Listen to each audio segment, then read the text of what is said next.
अगर यह है हमारे लिए ईश्वर की जो इच्छा है, हमें उससे बचने का प्रयास नहीं करना चाहिए, बल्कि कहना चाहिए, ठीक है, ऐसा ही हो। यदि किसी को मसीह के कारण थप्पड़ खाना ही पड़े, तो यह मेरा गाल है, थप्पड़ खाने के लिए तैयार। यदि एक मुट्ठी कीचड़ है जो एक ईसाई के लिए है, तो वो मुझ पर गिर जाए। यदि ईश्वर के संतों का उपहास और अपमान किया जाना है, तो मुझे अपमान से क्यों बचने दिया जाए?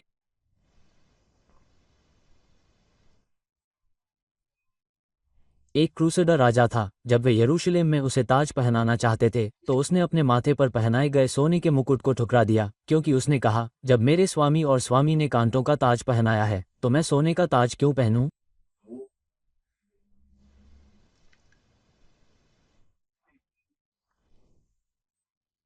धन्य हो तुम अगर वह तुम्हें ये कहने की शक्ति दे कि जब तुम उसकी ओर देखो, तो मेरे चेहरे पर तेरे प्रिय नाम के लिए लज्जा और अपमान हो।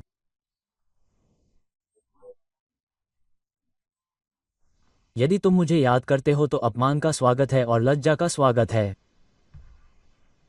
कुछ ऐसे हैं जिन्हें ये बोझ उठाना है, इसलिए उन्हें इसे बिना किसी झिझक के सहना चाहिए। क्योंकि गैज़ीनियों के परिवारों की सेवा बोझ उठाकर सेवा करना है।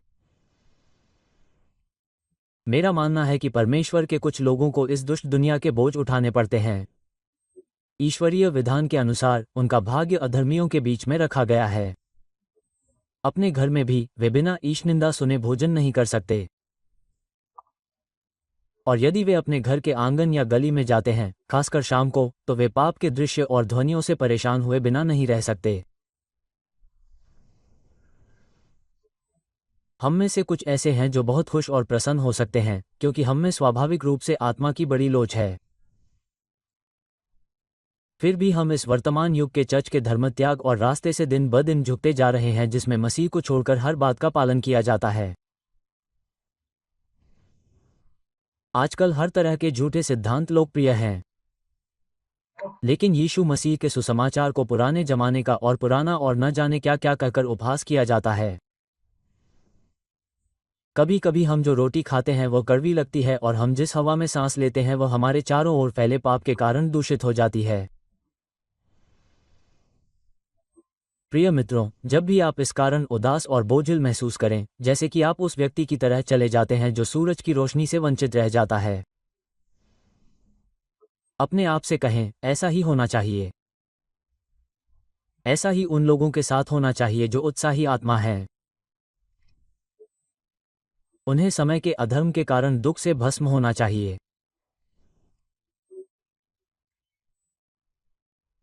क्योंकि गैज़ीनियों के परिवारों को यह नियुक्त किया गया है कि वे बोझ उठाकर सेवा करें, और यह हमारा बोझ है। मैं इस विषय पर और भी बहुत कुछ कह सकता हूं, लेकिन नहीं कहूंगा। क्योंकि आप सभी जानते हैं कि परमेश्वर अपने बच्चों पर जो बोझ डालता है या दूसरों को उन पर डालने की अनुमति देता है, वे बहुत अधिक और बहुत विविध हैं। लेकिन इसका यही सुकून है, उनके सारे बोझ प्रभु के लिए हैं। यदि उनका हृदय सही स्थिति में है तो ये भार वहन करना प्रभु की सच्ची सेवा है। याद रखें कि पतरस ने कैसे लिखा था, यदि तुम अपने अपराधों के कारण घूंसे खाकर धीरज धरते हो, तो इसमें क्या महिमा है? परंतु यदि तुम भला काम करके दुख उठाते हो, तो उसे धीरज से सहते हो, तो ये परमेश्वर को भाता है। क्योंकि तुम यहीं के लिए बुलाए गए हो। यदि मसीह के कारण तुम्हें घूंसे खाए जाते हैं, तो तुम किसी अर्थ में उसके दुखों में सहभागी हो, और उसकी महिमा में भी सहभागी होगे।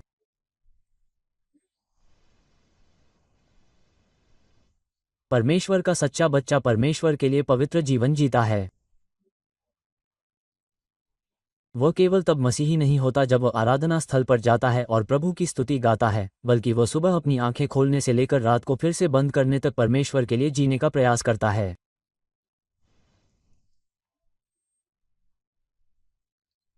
वो परमेश्वर के लिए खाता पीता है और परमेश्वर के लिए ही खरीदता बेचता है और काम करता है और देता है या बचाता है या जो कुछ भी उसे करना उचित लगता है वह करता है। प्राचीन काल के लेवी का संसार में परमेश्वर के काम के अलावा कोई काम नहीं था, और सच्चे मसीही की भी यही स्थिति है। चाहे वो दुकान चलाता हो या खेत जोतता हो, वह यीशु के लिए दुकान चलाता है और यीशु के लिए खेत जोतता है। वो अपना स्वामी नहीं है, बल्कि वह दूसरे का सेवक है, प्रभु यीशु मसीह का। और अपने स्वामी के लिए एक भंडारी और सेवक के रूप में ईमानदारी से काम करना उसका आनंद है। मैं चाहता हूं कि सभी ईसाई इस सच्चाई को समझें। हमारे पास बहुत से प्रोफेसर हैं जो अपने विश्वास को एक तरह के लापरवाह खेत में बदल देते हैं। उन्होंने अपने समय के अंत में थोड़ी सी खेती की, लेकिन उनका मुख्य व्यवसाय दुनिया के साथ है। भाइयों और बहनों, इस तरह के विश्वास से कोई लाभ नहीं है। यदि आप भगवान को अपने जीवन का केवल सेब का छिलका देते हैं, तो वह आपको केवल धर्म के जोड़े देगा, और वे आमतौर पर बहुत खट्टे होते हैं। लेकिन जो अपने जीवन का सारा फल भगवान को देता है, वह भगवान से अच्छी तरह से परिष्कृत पत्तियों पर मदिरा प्राप्त करेगा। एशकोल के सबसे समृद्ध गुच्छों का सबसे अच्छा रस उसके खुश होठों पर होगा।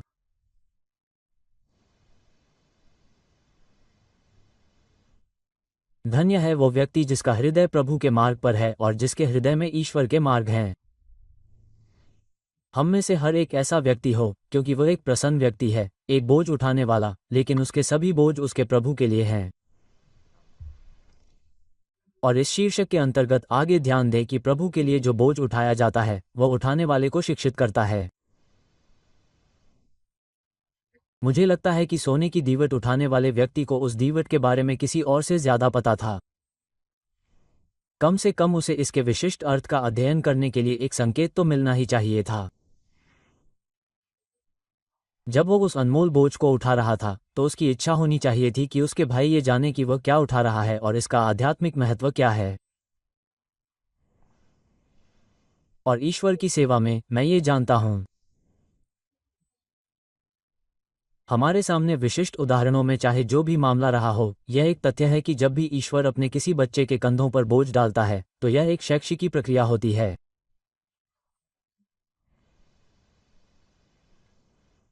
हम हमेशा अपने दुखों और दुखों से किसी और चीज से ज्यादा सीखते हैं। ईश्वर ने अक्सर अपने दिव्य पालन की किसी भी अन्य प्रक्रिया की तुलना में काट छांट करके हम में कहीं अधिक समृद्ध और मीठा फल पैदा किया है। प्रभु के पात्रों और प्रभु के बोझों को उठाने वालों को सावधान रहो कि वह उससे पुकारे, हमें सिखाओ प्रभु, इस कष्ट से, इस पीड़ा या इस दरिद्रता को हमारे लिए शिक्षा का साधन बनाओ। इस बोझ को अनुग्रह में हमारी वृद्धि का माध्यम बनाओ, एक बेहतर दुनिया के लिए हमारे आध्यात्मिक प्रशिक्षण का हिस्सा।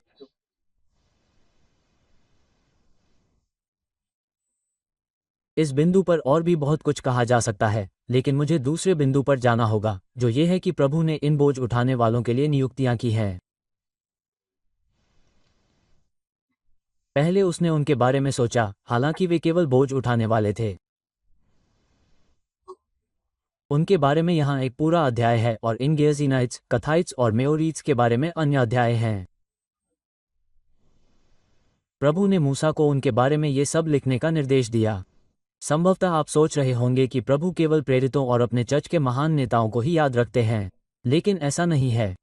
वो बोझ उठाने वालों को याद रखते हैं। रैंक और फाइल उनके लिए प्रिय हैं।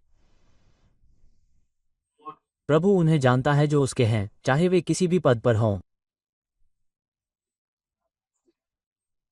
और यद्यपि आप में से कुछ को इस सेवा से बहुत ही गरीब घर में जाना पड़ेगा, और आप में से कुछ लोग अभी कुछ समय पहले ही अपने बिस्तर से उठे हैं और जल्द ही उन्हें नए कष्ट सहने के लिए फिर से वहीं जाना पड़ेगा, और यद्यपि आपको ऐसा लगता है कि आप केवल लेटे हुए और कष्ट सहते हुए ही रह गए हैं, परंतु प्रभु को ये सब पता है।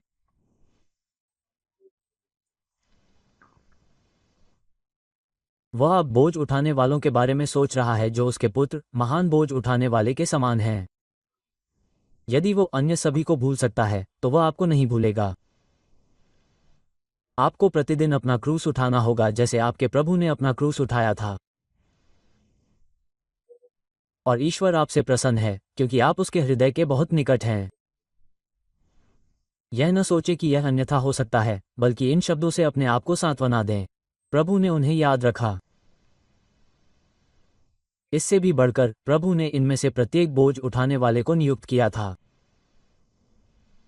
आप एक पुराना सिक्का उठाते हैं और आप उस पर पढ़ते हैं, जॉर्ज चतुर्थ, ईश्वर की कृपा से, ग्रेट ब्रिटेन के राजा।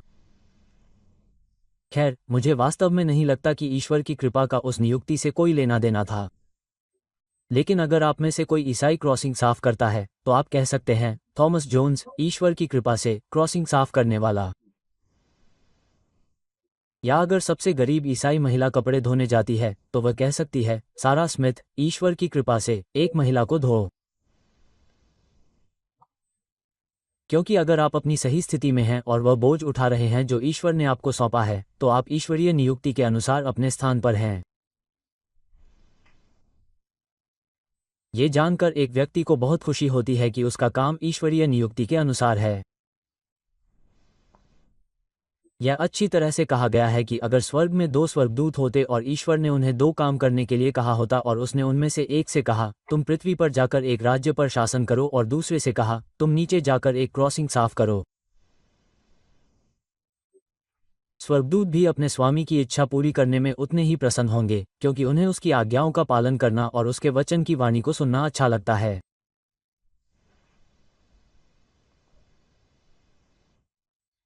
अगर आप में से कोई सोचता है कि एक बहुत ही महत्वपूर्ण पद, बहुत उपयोगी और जिम्मेदारी वाला स्थान बहुत वांछनीय है, तो मैं तुम्हें मेरी इच्छा की लालसा करने की सलाह नहीं दूंगा। मैं इसे पाकर संतुष्ट हूं, क्योंकि मेरा मानना है कि प्रभु ने मुझे इस पद के लिए बुलाया है। लेकिन कभी कभी जब मैं इस महान चर्च की कई भारी चिंताओं के कारण बहुत भारी मन से घर जाता हूं, तो मैं ईश्वर से पुकारता हूं, हाय मुझ पर कि मुझे कभी इस पद पर बुलाया गया।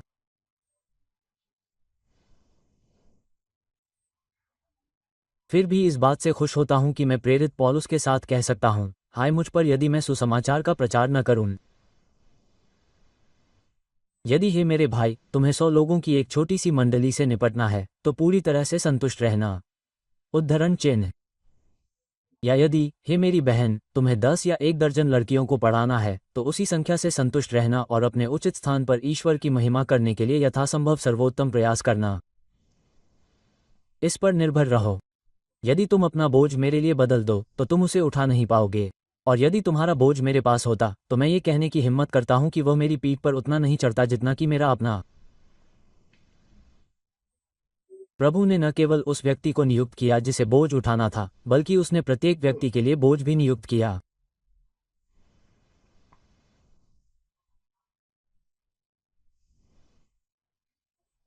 सत्ताईसवें पद में हम पढ़ते हैं, हारून और उसके पुत्रों की नियुक्ति के अनुसार गेर्जीनियों के वंश के सब काम होंगे, और उनके सब भार और सेवा का भार तुम उन्हीं को सौंपना।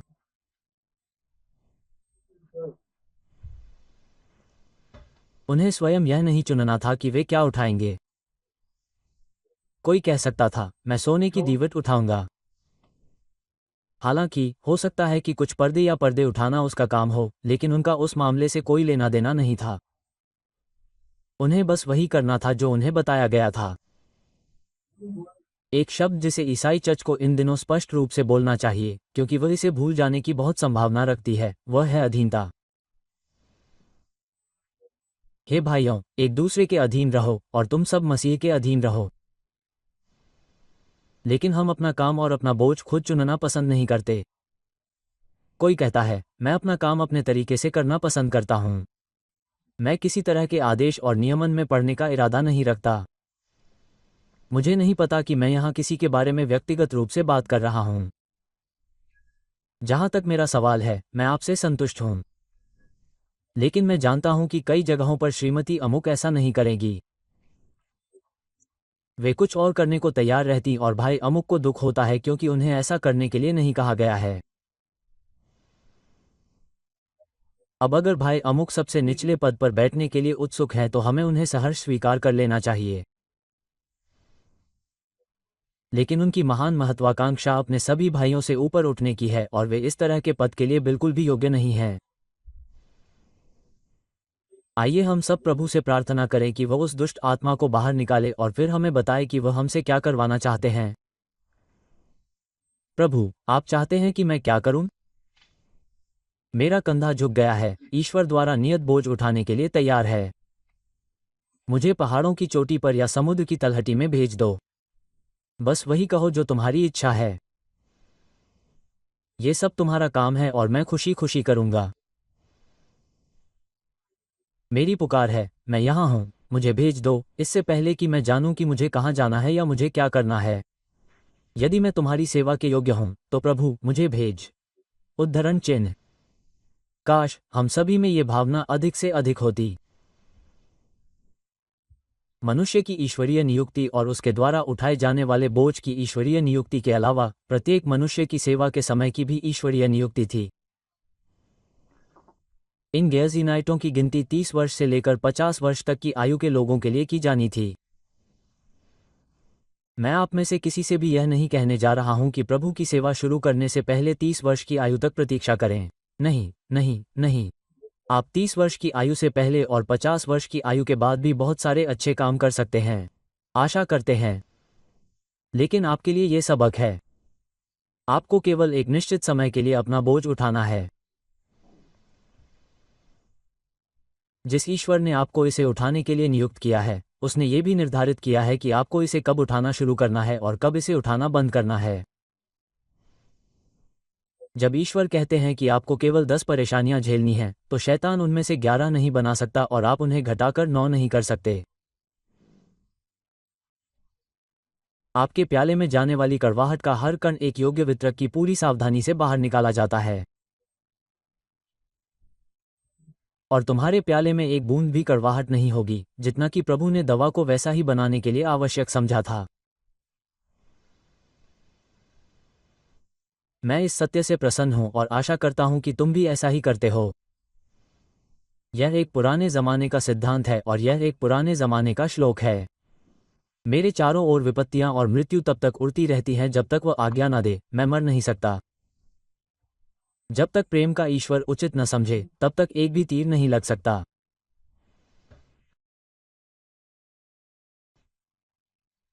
सब कुछ नियत और निर्धारित है, अंधे भाग्य द्वारा नहीं बल्कि एक सर्वज्ञ पूर्व निर्धारण द्वारा।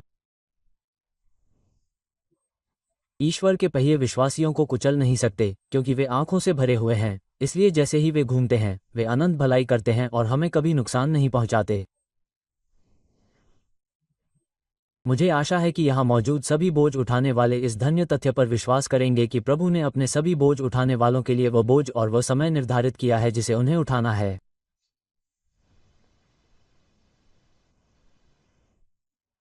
अंत में, लेकिन संक्षेप में, प्रत्येक बोझ उठाने वाले को अपने पद की पवित्रता का एहसास होना चाहिए। ये सभी गेर्सियावासी, हालांकि केवल बोझ उठाने वाले थे, ईश्वर द्वारा नियुक्त किए गए थे।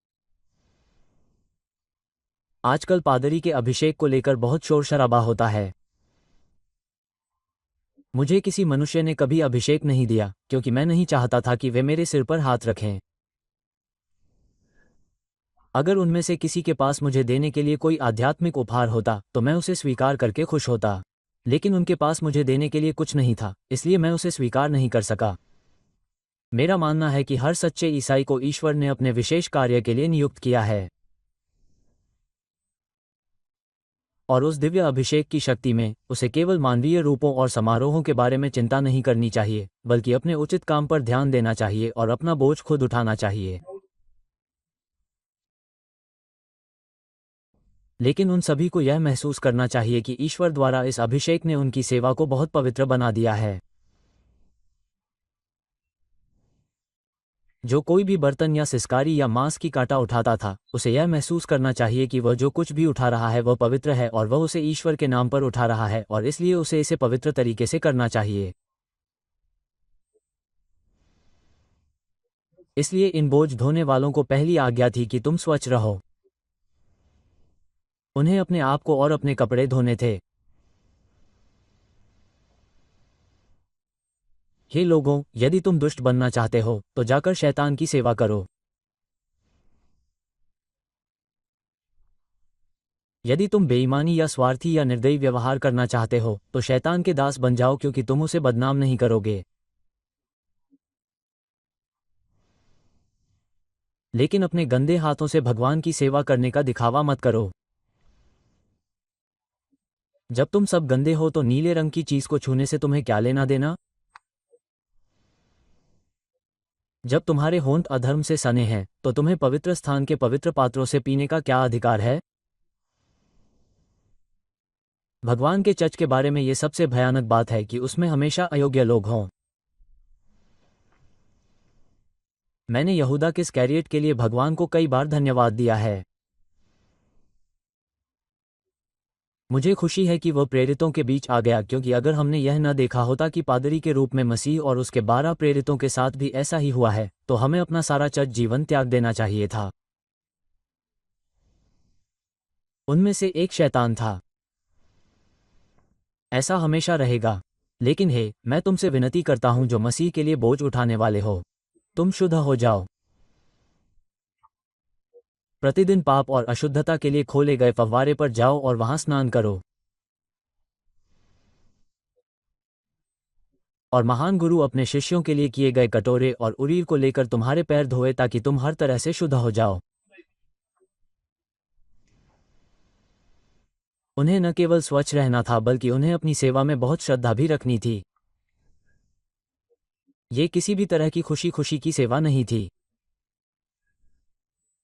उन्हें कभी भी अपने साथ रखी किसी भी चीज को देखने के लिए कवर के एक कोने को नहीं उठाना चाहिए। नहीं, उन्हें अपने कार्यों से ये कहना चाहिए, हम इन चीजों को किसी भी तरह ले जा सकते हैं। अरे नहीं। लेकिन उनकी पूरी सेवा में सच्ची श्रद्धा होनी चाहिए। और एक व्यक्ति को एक हिस्सा लेना चाहिए और दूसरे को कई प्रार्थनाओं के साथ और उस ईश्वर की ओर लगातार देखते रहना चाहिए जिसके पवित्र बर्तनों को वे अपने लोगों के लिए जंगल में ले जाने वाले थे। ईश्वर अभी भी श्रद्धावान सेवकों की इच्छा रखता है। वह हमें एक चंचल ईसाई धर्म से बचाए। काश वह हमें पवित्र उल्लास से नहीं बल्कि दिव्य चीजों के लापरवाह संचालन से बचाए। सेनाओं के यहोवा का सेवक होना बहुत ही पवित्र बात है। याकूब ने कहा, यह स्थान कितना भयानक और प्रेरणादायक है। यह परमेश्वर का घर है और यह स्वर्ग का द्वार है। उद्धरण चिन्ह। उसने महसूस किया कि यहोवा की उपस्थिति उसे विस्मय से भर देती है। और हमारे लिए उस परमेश्वर के सामने खड़ा होना जो भस्म करने वाली आग है, कोई छोटी बात नहीं है। साथ ही, हालांकि उनकी सेवा श्रद्धापूर्ण होनी थी, उन्हें हमेशा इसके लिए तैयार रहना था। वे कभी नहीं जानते थे कि उन्हें कब अपना बोझ उठाकर चलना होगा। कभी कभी दिन निकलने पर तुरही बचती थी और बादल का आग का खंभा हिल रहा होता था। अन्य समय वे दोपहर के भोजन पर बैठे होते थे और जब वे ऊपर देखते तो पाते कि बादल का खंभा हिलने लगा है। इसलिए जैसे ही याजक चादरें उतारते थे, उन्हें अपना बोझ उठाना होता था। और फिर प्रत्येक व्यक्ति को अपने नियत स्थान पर बोझ उठाना होता था जब तक कि बादल रुक न जाए। हमें याद रखने वाली विशेष बात यह है कि उन्हें हमेशा तैयार रहना होता था। सोडुक फायर स्टेशन पर हमारे मित्र, जिनमें से कुछ इस चर्च के सदस्य हैं, मुझे बताते हैं कि वे किसी भी आग लगने पर तुरंत वहां जाने के लिए तैयार रहते हैं।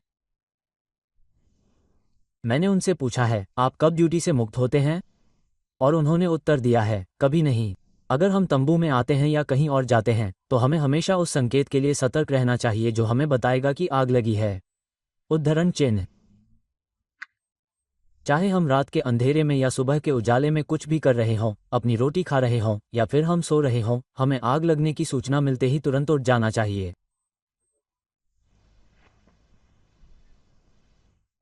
मैंने एक व्यक्ति के बारे में सुना है जो एक दिन शिकार के लिए निकला था और किसी ने उससे कहा, मसीह के एक सेवक के लिए आपकी तरह लाल जैकेट पहनना उचित नहीं लगता। ओह, उसने कहा, देखिए, मैं उस समय ड्यूटी से मुक्त था। लेकिन एक ईसाई मंत्री कब ड्यूटी से मुक्त होता है? कोई भी ईसाई कब ड्यूटी से मुक्त होता है? हम कभी भी ड्यूटी से मुक्त नहीं होते हैं और हमें इसे एक बड़ा सौभाग्य मानना चाहिए कि हम हमेशा अपने स्वामी के बुलाने पर अपना बोझ उठाने और जहां भी वह चाहे उसे ले जाने के लिए तैयार रहते हैं। अंत में, उन्हें ये खुशी खुशी करना था। परमेश्वर के वचन में ये दर्ज नहीं है कि गेरशौन के इन पुत्रों में से किसी ने कभी शिकायत की कि उसका बोझ बहुत भारी है। मैंने ये भी नहीं पढ़ा कि उनमें से किसी ने कहा, देखो मूसा, मैं एक पूर्ण विकसित व्यक्ति हूँ, फिर भी मुझे केवल एक तंबू की कील उठाने का आदेश दिया गया है। मुझे लगता है कि मुझे कम से कम तंबू के तख्तों में से एक को उठाने की अनुमति दी जानी चाहिए। ऐसा कोई प्रमाण नहीं मिलता कि उनमें से किसी ने कभी इस तरह बात की हो। उनका बोझ न तो बहुत भारी था और न ही बहुत हल्का। उसी तरह भाइयों, हम अपने अपने स्थानों पर चले जाएं। जिसने हमें अपने बहुमूल्य रक्त से छुड़ाया है और हमें मनुष्यों में पहलौठा बनाया है, वह हमें इस सेवा या उस सेवा के लिए बुलाता है। ये हमारा काम नहीं है कि हम तर्क करें या उत्तर दें, बल्कि हमें अपने स्वामी के आदेशों का तुरंत पालन करना चाहिए और उसके लिए हर वह काम करना चाहिए, चाहे वह बड़ा हो या छोटा, जो वह हमें आज्ञा दे। मुझे बहुत डर है कि तुम में से कुछ मेरे स्वामी के सेवक नहीं हैं। तो तुम दूसरे स्वामी की सेवा कर रहे हो और उसके बोझ, भले ही वे अभी तुम्हें छोटे या कुछ भी न लगें, वे बढ़ते ही जाएंगे और बढ़ते ही जाएंगे और बढ़ते ही जाएंगे, जब तक कि वे तुम्हें हमेशा के लिए अथाह गड्ढे में न डुबो दें। क्या तुमने कभी ऐसे व्यक्ति के बारे में नहीं सुना है जिसने एक अत्याचारी स्वामी की सेवा की हो? अत्याचारी ने लोहार को बुलाया और उससे कहा, मेरे लिए एक जंजीर बनाओ। अपना लोहा खोजो और उससे मेरे लिए एक जंजीर बनाओ। महाराज, मैं इसे कितनी लंबी बनाऊं? इसे जितना चाहो उतना लंबा बनाओ और जब तक मैं यहां न आऊं, तब तक ऐसा करते रहो। उसने 12 महीने काम किया और एक लंबी लंबी जंजीर बनाई। जब तानाशाह आया तो उसने उसे उसके काम के लिए कुछ नहीं दिया, लेकिन कहा, इसे फिर से उतना ही लंबा बनाओ। तो गरीब आदमी को जंजीर पर हथौड़ा मारते रहना पड़ा। और जब उसने इसे पूरा कर लिया, तो आपको क्या लगता है कि उसे क्या भुगतान मिला? तानाशाह ने कहा, इसके हाथ पैर इस जंजीर से बांध दो और इसे रसातल में फेंक दो, उसी जंजीर से बंधा हुआ जिसे उसने खुद बनाया है। नरक का दुष्ट राजकुमार तुम्हारे साथ ऐसा ही करेगा जो उसकी सेवा करता है। इसलिए जब तक तुम कर सकते हो, उससे दूर भाग जाओ। मैं इस पर विचार करूंगा, एक ने कहा। यदि तुम ऐसा करोगे तो तुम उससे कभी दूर नहीं हो पाओगे। शैतान से बचने का एक ही तरीका है कि उसे बिना बताए उससे दूर भाग जाओ। जिस तरह तुम इस समय हो, अपनी जान बचाकर भाग जाओ। पीछे मत देखो, क्योंकि तुम्हारे लिए एकमात्र आशा आने वाले क्रोध से तुरंत भागना है। भटके हुए बेटे की तरह करो। कहो, मैं उठकर अपने पिता के पास जाऊंगा। और फिर उसकी तरह तुरंत उठो और चले जाओ। जो कोई इस तरह के मामले पर विचार करता है वो खो जाता है। तुम्हारे लिए यह अभी या कभी नहीं की स्थिति है। देखो, अभी स्वीकार्य समय है। देखो, अभी मुक्ति का दिन है। प्रभु हम सभी को अपने प्रिय पुत्र के लिए इस घड़ी से बचने में मदद करें। आमीन।